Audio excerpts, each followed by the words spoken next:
Effectivement, le directeur m'a fait l'honneur de me recevoir cet après-midi.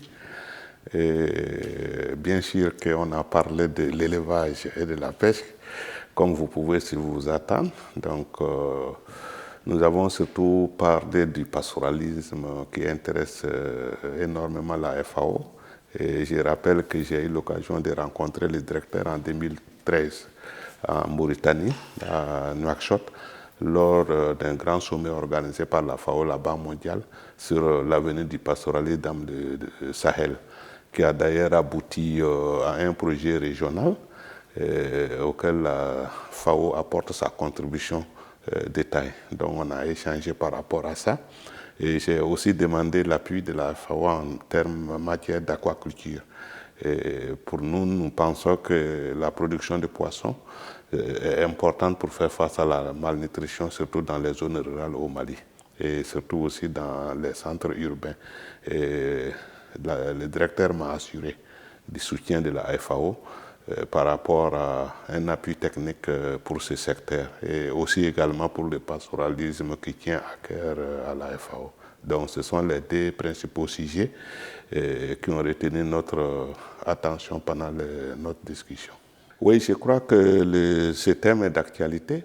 Et quand vous constatez ce qui se passe dans nos campagnes en Afrique, où pratiquement on peut dire que souvent c'est la misère qui chasse les gens pour venir dans les centres urbains, et quand ils arrivent, leurs conditions ne sont pas améliorées pour autant parce que nous n'avions pas encore pu produire suffisamment d'emplois, créer d'emplois décents pour les accueillir.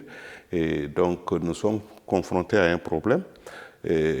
Habituellement, les villes se sont développées quand l'agriculture a dégagé des surplus qui ont permis de financer les villes. Et ce qui se passe en Afrique, nous sommes encore loin de ces schémas et je crois que j'ai attiré l'attention de l'audience par rapport à cet aspect. Le second point, c'est qu'effectivement l'urbanisation, avec son corollaire de changement de régime alimentaire, d'augmentation des revenus est une opportunité pour transformer nos économies rurales, mais à condition que nous puissions avoir une connexion entre ces économies rurales et la demande urbaine. Parce qu'il est possible aussi que si nous prenons garde que cette demande soit captée par les importations au détriment des productions locales.